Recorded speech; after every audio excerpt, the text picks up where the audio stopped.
말씀은 여호수아 14장 11절에서 15절 말씀입니다. 여호수아 14장 11절에서 15절 말씀 함께 같이 봉독하겠습니다.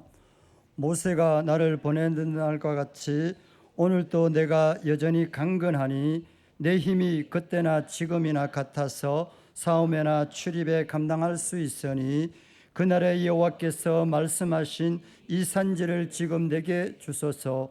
당신도 그날에 들으셨거니와 그곳에는 아낙 사람이 있고 그 성읍들은 크고 견고할지라도 여호와께서 나와 함께 하시면 내가 여호와께서 말씀하신 대로 그들을 쫓아내리이다 하니 여호수아가 예분네의 아들 갈렙을 위하여 축복하고 헤브론을 그에게 주어 기업을 삼게 하매 헤브론이 그나스 사람 예분네의 아들 갈렙의 기업이 되어 오늘까지 이르렀으니 이는 그가 이스라엘의 하나님 여호와를 온전히 쫓았음이라. 헤브론의 옛 이름은 기랏 아르바라. 아르바는 아낙 사람 가운데서 가장 큰 사람이었더라. 그리고 그 땅에 전쟁이 그쳤더라. 이 시간에는 갈렙과 같은 사람이라는 제목으로 장태한 목사님 나오셔서 말씀을 선포하시겠습니다. 자, 오늘 본문 말씀은 여호수아 14장이고요. 제목은 갈렙과 같은 사람입니다. 신약 성경에 바나바와 같은 사람이 아마 구약의 갈렙이 아닐까라는 생각을 해봅니다. 물론 성향은 조금 다르지만 바나바는 조금 유하고 조용한 사람이라면은 갈렙은 그래도 좀 진취적인 사람이지만 그의 삶을 보면 바나바와 참 비슷하다. 어떤 면에서 비슷하냐 하면 누군가의 동력자가 될 줄 알고 누군가를 섬길 줄 알고 누군가를 존중할 줄 알고 누군가를 배려할 줄 아는 사람이 누구냐면 갈렙입니다. 구약 성경에 보면은 여러 명의 지도자가 나오죠. 뭐 노아와 같은 사람, 또 아브라함과 같은 사람. 그런데 이제 사실 노아나 아브라함과 같은 사람들은 많은 사람을 이끄는 민족 이제 지도자는 아니었습니다. 그런데 이제 본격적으로 대표적인 지도자라고 한다면 이제 모세이겠죠.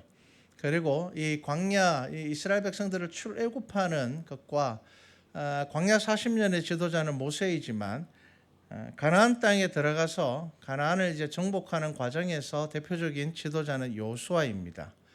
근데 이 여호수아가 자신의 사명을 잘 감당할 수 있었던 것은 갈렙과 같은 동력자가 있었기 때문입니다. 하나님께서는 하나님을 바라보고 의지하는 사람을 쓰십니다. 그리고 또 하나님께서는 하나님의 일을 하는 자에게 또 동력자들을 붙여 주십니다. 그래서 동력자를 얻는다는 것은 굉장히 큰 복입니다. 사람의 복이 가장 큰 복이라고 하죠. 그래서 우리가 말씀과 천장 교회로 또 공동체로 이렇게 살아갈 때 저와 여러분이 그리고 여러분 서로가 여러분 동력자가 되는 것은 정말 중요합니다. 모세는 뛰어난 지도자였지만 사실 제대로 된 동력자가 있지는 않았습니다. 우리가 알듯이 아론이 있었지만 하지만 아론은 동력자이지만 모세의 자리를 가볍게 볼 때가 많았습니다. 왜냐하면 또 형이다 보니 가깝다 보니 이 아론의 생각을 잘 드러내는 성경 구절이 뭡니까? 하나님께서 모세와만 이야기하셨느냐. 이 속에 아론의 생각이 들어있는 겁니다. 하나님께서 모세하고 이야기했나? 모세는 사실 하나님께서 시키면은 저는 입이 둔해서 못하겠습니다. 우리가 성경을 읽어보면 바로 앞에 갔을 때에 대부분의 일들을 누가 하느냐? 아론이 합니다. 모세는 말만 하고 아론이 던지고 다 합니다. 그런 거죠. 그러니까 아론은 모세의 동력자였지만 사실은 참 좋은 동력자라고 할 수는 없었습니다. 그런데 갈렙은요 정말 귀한 동력자였습니다. 동력자는 존중과 배려가 있는 사람입니다. 보통 사람이 가까워지면요 존중과 배려가 사라집니다. 그래서 좀 멀어지면요 억지로 존중과 배려가 생기게 되어 있습니다. 거리가 멀어지면은.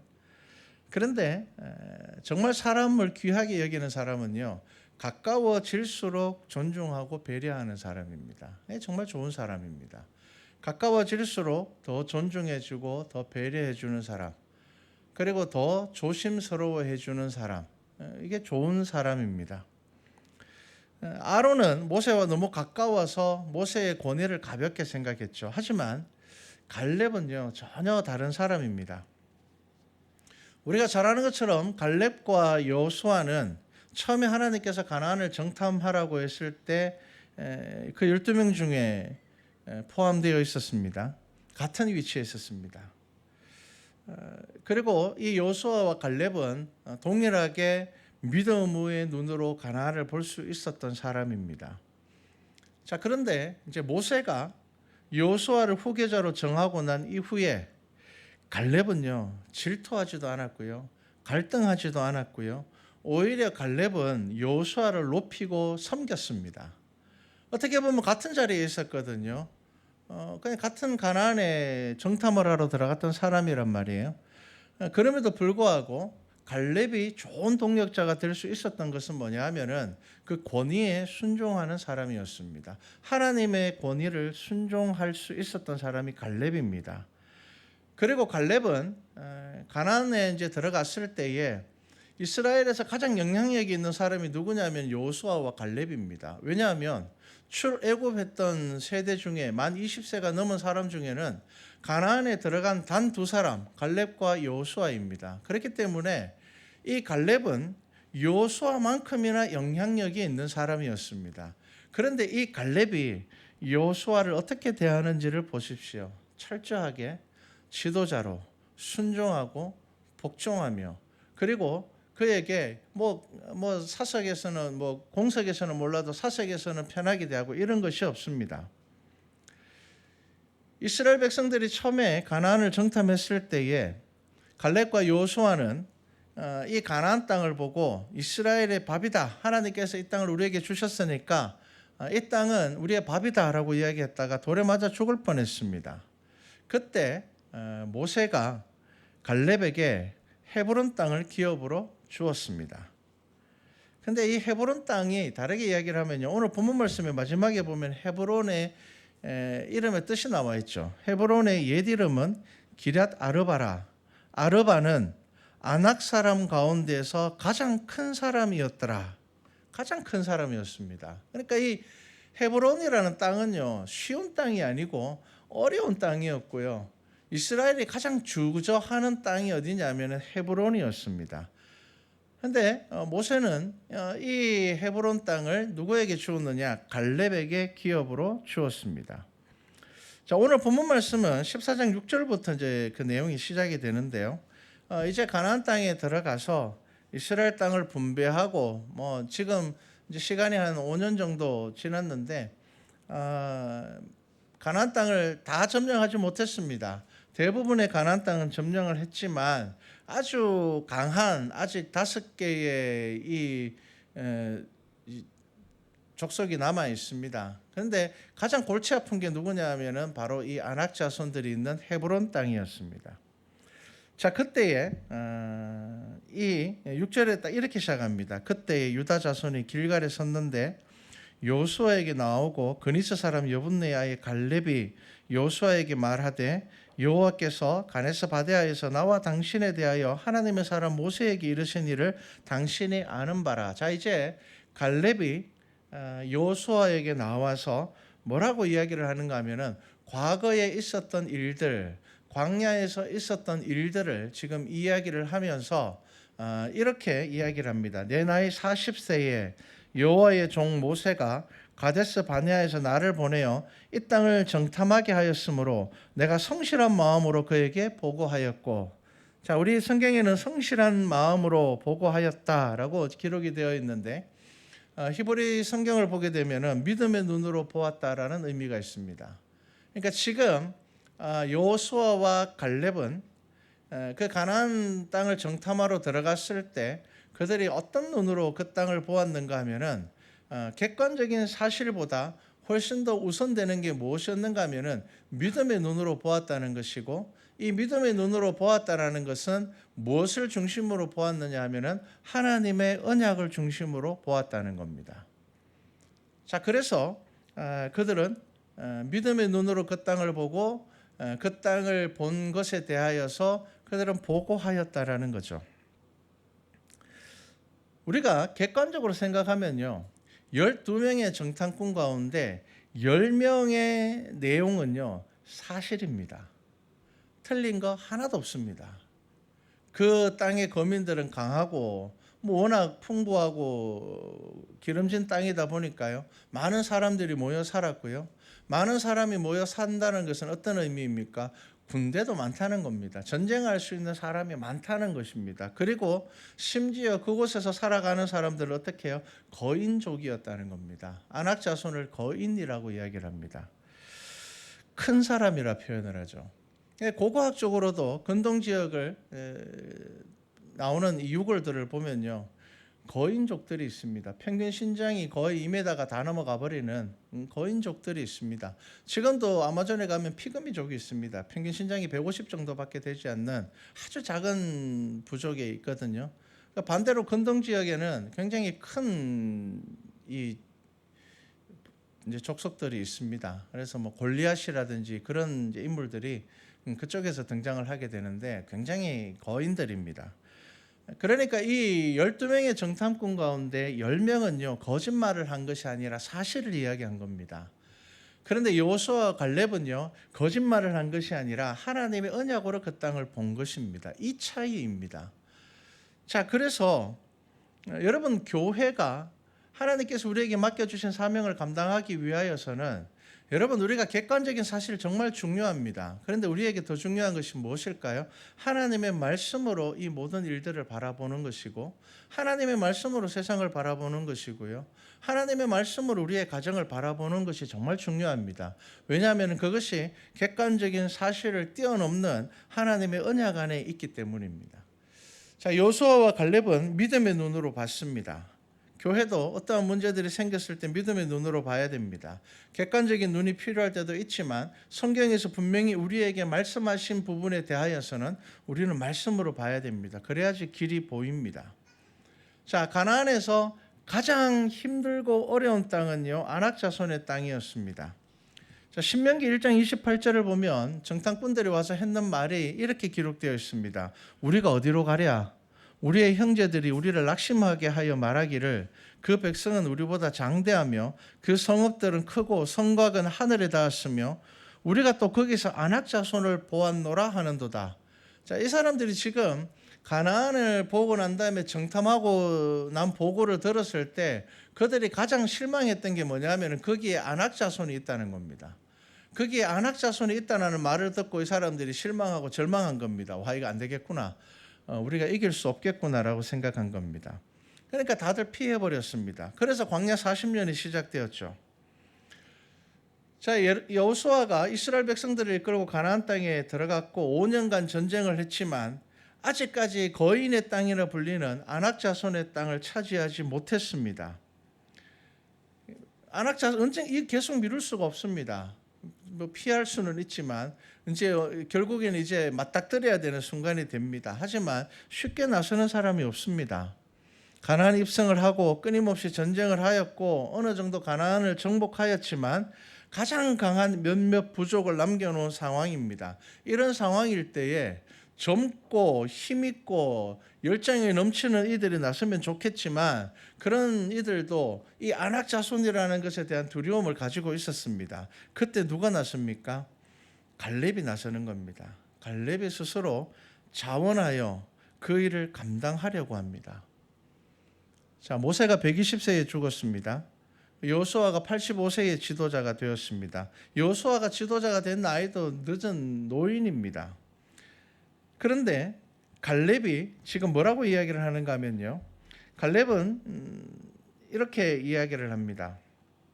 10절 말씀을 보면 이제 보소서, 여호와께서 이 말씀을 모세에게 이르신 때로부터 이스라엘이 광야에서 방황한 이 45년 동안을 여호와께서 말씀하신 대로 나를 생존하게 하셨나이다. 오늘 내가 85세로 돼. 이렇게 이야기를 합니다.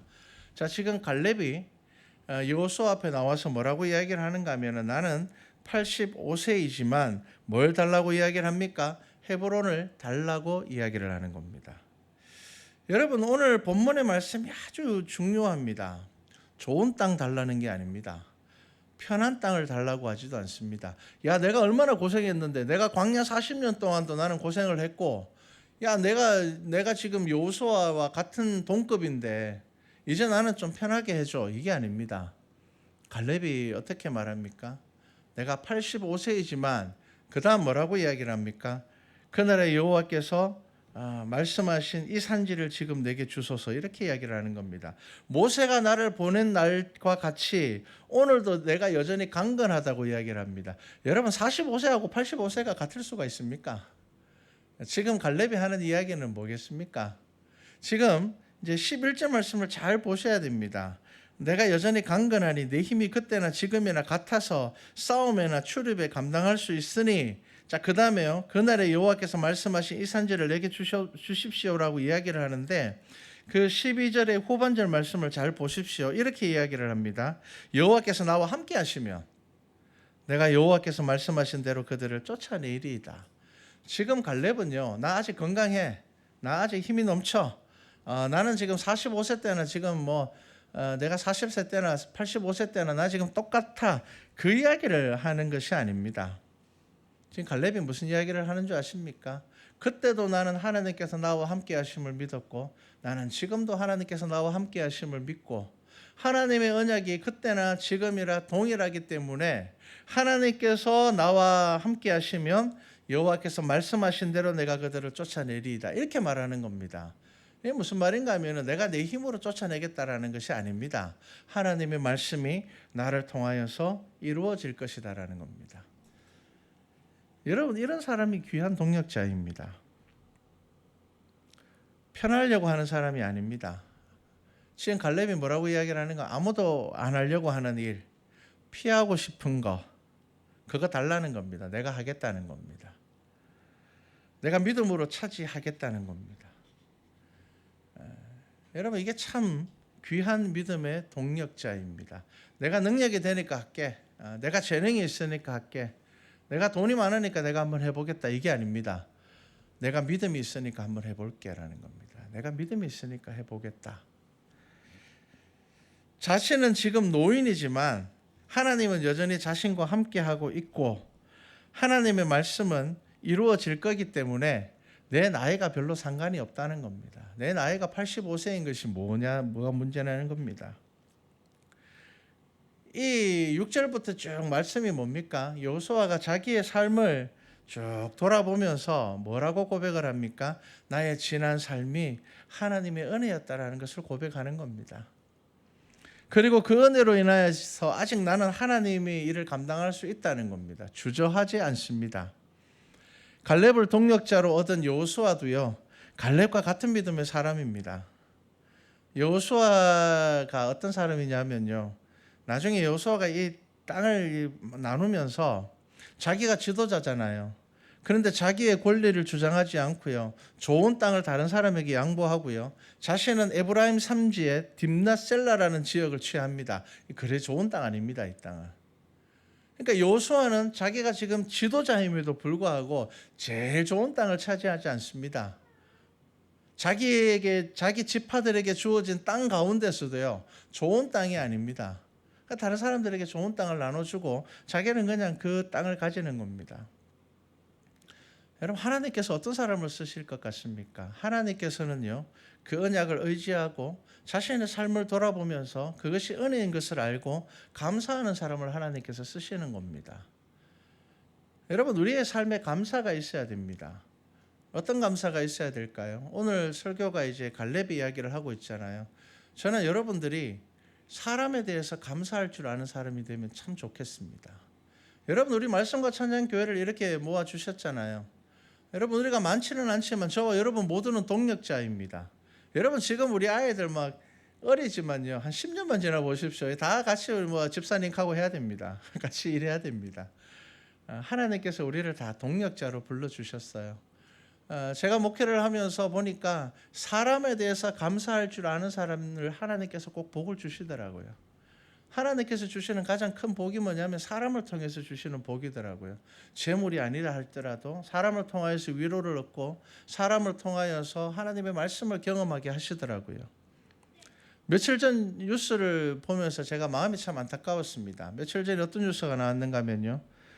우리나라를 그래도 대표하는 교회 중에 하나인 오륜교회가 뉴스에 한번 나왔습니다. 좋은 일로 나온 게 아닙니다. 여러분, 오륜교회라고 하면은 우리 머리에 딱 떠오르는 게 뭡니까? 다니엘 기도회죠. 다니엘 기도회입니다.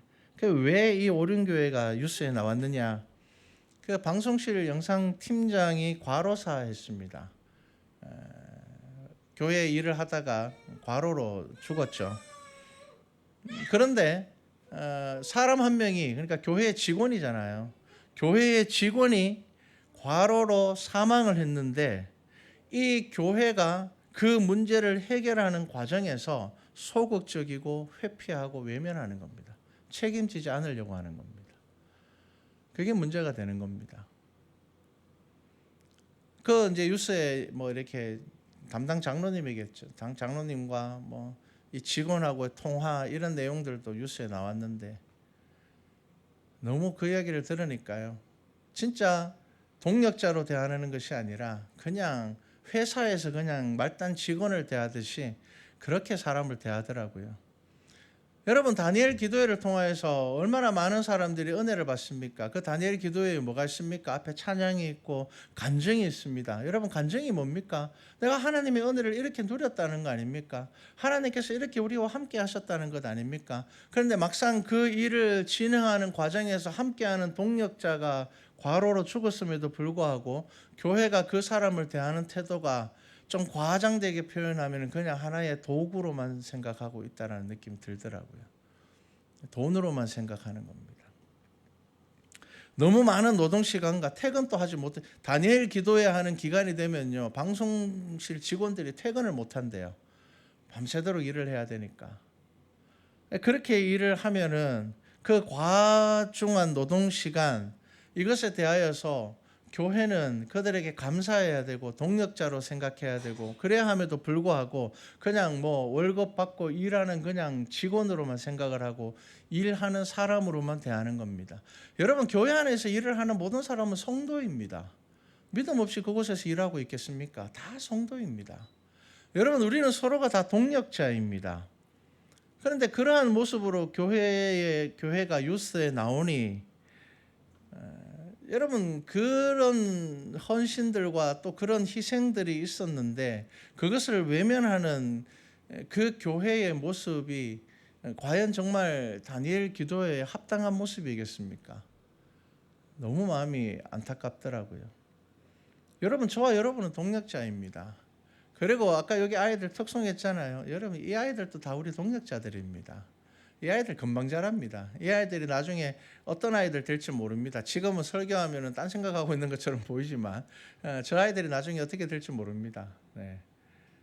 커서 어떤 아이들이 될지 모르죠. 다 동력자입니다.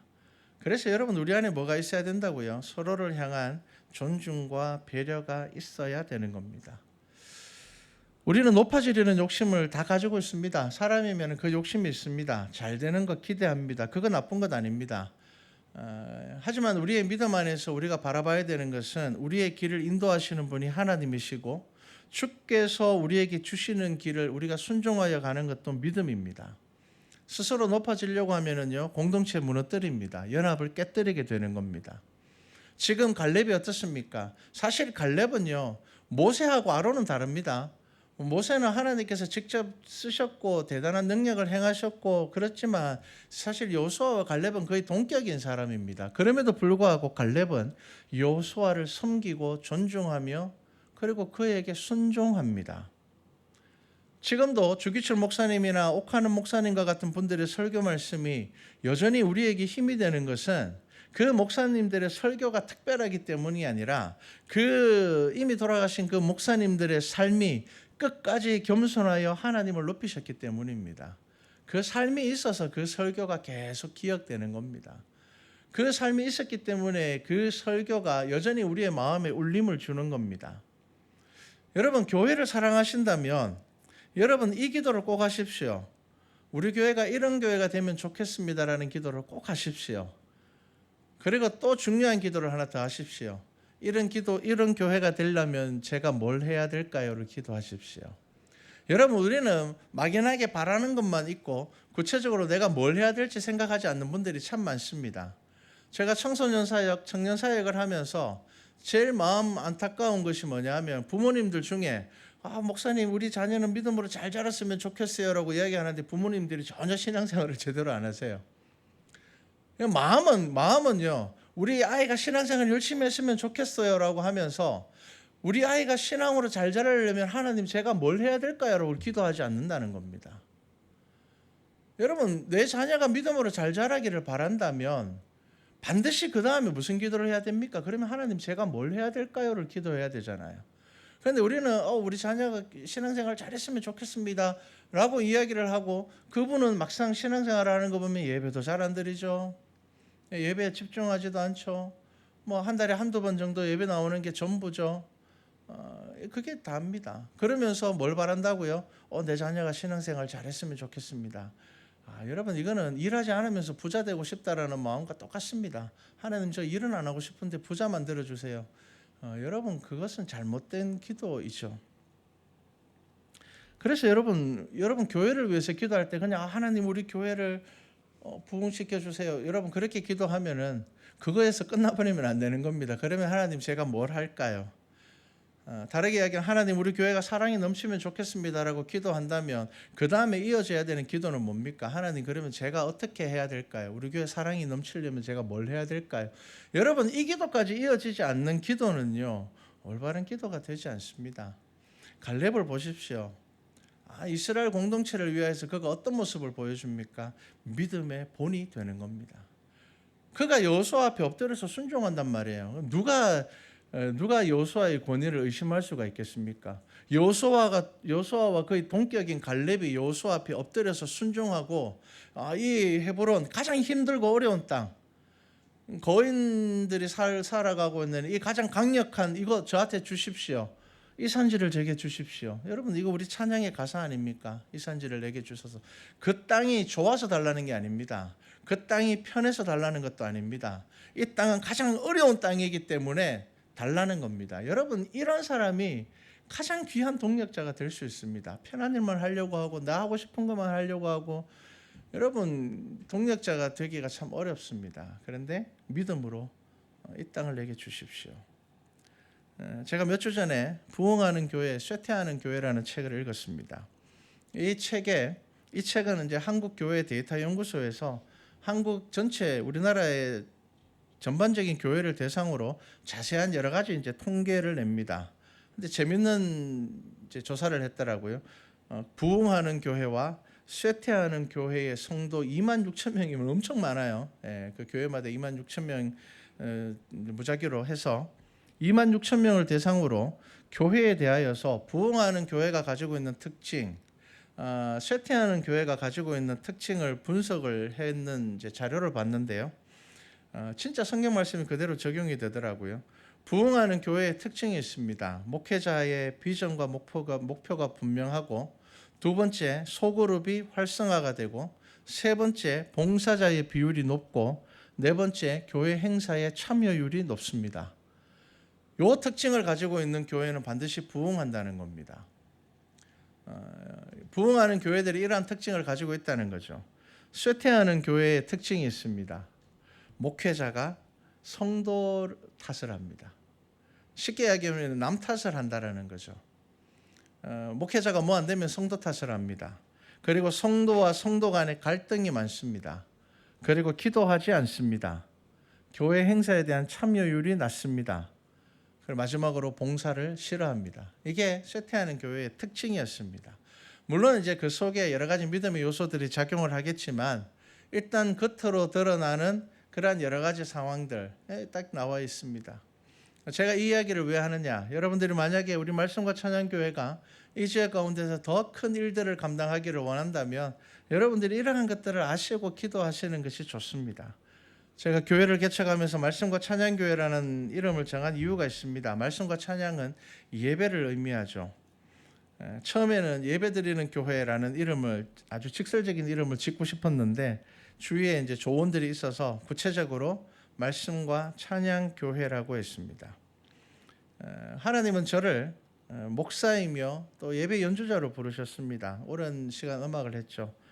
찬양은 예배의 가장 중요한 부분입니다. 그래서 저는 개척을 하면서 처음에 우리 거리 찬양 많이 하고 뭐 스킹도 하고 많이 했었습니다. 근데 코로나 딱 3년 지나면서 이게 다 스톱돼 버렸는데 사실 제가 조금 이 코로나 시기를 지나면서 지쳤던 것 같아요. 동력을 좀 잃었던 것 같더라고요. 그래서 제가 이 설교를 준비하면서 내가 좀 더 힘을 내야 되겠구나라는 생각을 했습니다. 그리고 이제 기도합니다. 하나님, 예전에 가졌던 계획들 이제 다시 할 수 있도록 하나님 힘을 좀 달라고, 적어도 봄, 가을이나 이럴 때는 거리 찬양도 하고 이렇게 하는 것이 좋겠다. 여름에는 아무래도 죽을지도 몰라서 안 될 것 같습니다. 날씨가 요즘 날씨가 옛날 날씨가 좀 달라서 안 될 것 같더라고요. 근데 그런 기도를 합니다. 내게 귀한 동력자를 주셨으니 또 우리 성도들을 주셨으니 또 힘을 내면은 더 힘을 내야 되겠다. 그리고 또 우리 말씀과 찬양교 성도들에게 권면합니다. 여러분 서로가 얼마나 귀한 동력자인지를 여러분 아셔야 되고요. 우리 성도와 성도가 여호수아와 갈렙과 같은 동력자 되기를 바랍니다. 여러분 맛집 동력자 이런 거 하지 마십시오. 맛집 동력자 이런 거 하지 마시고 여행 동력자 이런 거 하지 마시고 또 심하면은 뒷담화 동력자 이런 것도 하지 마십시오. 여러분 무슨 동력자가 되셔야 되는가 하면은 기도의 동력자가 되십시오. 찬양의 동력자가 되시고요. 예배와 섬김의 동력자가 되십시오. 그래서 우리 말씀과 찬양 교회가 여호수아와 갈렙과 같이 서로 동력하여서 주의 사명을 잘 감당하는 교회 되기를 주님의 이름으로 축복합니다. 기도드리겠습니다. 사랑의 하나님, 갈렙을 봅니다. 참 대단한 사람입니다. 어떻게 보면 여호수아보다 훨씬 더 대단한 사람이 갈렙입니다. 그의 믿음은 순수하였고 하나님께서 여전히 나와 함께 하신다라는 그 믿음으로 85세의 나이에 헤브론이라는 아낙 자손이 살고 있는 그 산지를 내게 주소서라고 이야기를 합니다. 하나님, 우리에게 이 믿음을 허락하여 주셔서 주께서 내게 주신 사명을 기억하게 하시고 지치지 않게 하시고 하나님께서 나와 함께 하심을 믿으며 담대함으로 나아갈 수 있는 우리 모든 성도들 되게 하여 주시옵소서. 감사드립니다. 예수님의 이름으로 기도드렸습니다. 아멘.